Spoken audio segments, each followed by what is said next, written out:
Japan के पूर्व PM Shinzo Abe अब इस दुनिया में नहीं रहे। चुनाव प्रचार के दौरान भाषण देते वक्त उन पर हमला किया गया। अबे को 2 गोली मारी गई। गोली लगते ही शिंजो अबे जमीन पर गिर पड़े। खबरों के मुताबिक गोली लगते ही उन्हें दिल का दौरा पड़ा था। अस्पताल में पहुंचते ही उनके शरीर के अंगों ने काम करना बंद कर दिया था। घटना के कई वीडियो भी सामने आ रहे हैं। हमलावर की पहचान यामागामी तेत्सुआ के रूप में की गई है। हमलावर से पुलिस की पूछताछ जारी है, लेकिन ये हमला किस मकसद से किया गया है, इसकी जानकारी अभी तक नहीं मिल पाई है। हमलावर यामागामी तेत्सुआ जापान सेल्फ डिफेंस का सदस्य रह चुका है। जापान के पूर्व प्रधानमंत्री शिंजो अबे पर यह हमला आज सुबह नारा शहर में किया गया। उन पर फायरिंग उस वक्त की गई जब वो एक सभा को संबोधित कर रहे थे।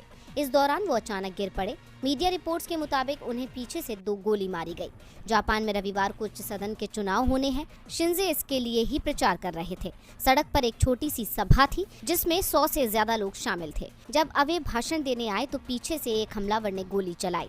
जो वीडियो सामने आ रहे हैं उनमें हमले के बाद धुआं भी दिखाई दिया।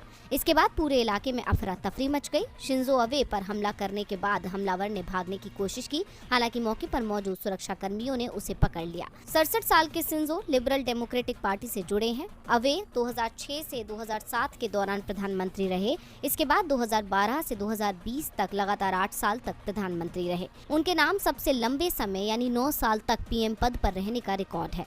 शिंजो अबे एक आक्रामक नेता रहे हैं। शिंजे को आंत से जुड़ी बीमारी थी, जिसकी वजह से उन्हें 2007 में प्रधानमंत्री पद से इस्तीफा देना पड़ा था। पीएम मोदी के साथ अबे के अच्छे संबंध रहे हैं। उनकी गुजरात और बनारस यात्रा काफी सुर्खियों में रही है। 25 जनवरी 2021 को भारत ने शिंजो अबे को पद्म विभूषण से सम्मानित किया।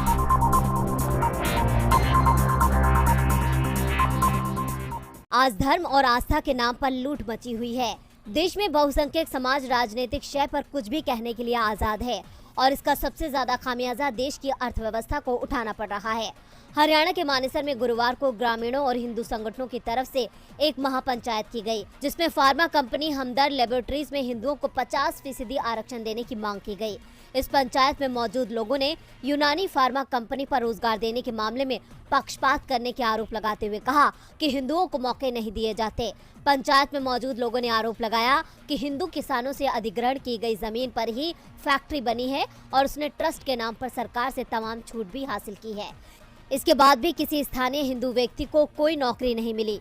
यही नहीं, पंचायत के बाद स्थानीय प्रशासन को इस मांग को लेकर ज्ञापन सौंपा गया। इस ज्ञापन में कहा गया है कि अगर 50% आरक्षण की मांग को पूरा नहीं किया जाता है तो फिर हम फैक्ट्री को बंद करा देंगे। पंचायत में मौजूद मानेसर के पूर्व सरपंच राम अवतार ने कहा, मानेसर के किसानों ने ही इन फैक्ट्रियों को लगाने के लिए अपनी जमीन दी थी। हमदर्द में वैकेंसी निकलती है और कोई स्थानीय व्यक्ति योग्य होते हुए अप्लाई करता है तो उसे कभी मौका नहीं दिया जाता। हम चाहते हैं कि प्रशासन खुद फैक्ट्री में जाकर देखे कि यह कोई भी हिंदू व्यक्ति काम नहीं करता है। पंचायत की इस खुली धमकी से साफ है कि कंपनी का मालिक एक मुस्लिम है, इसलिए इस तरह की धमकी दी जा रही है। हमदर्द भारत की सबसे पुरानी कंपनियों में से एक है।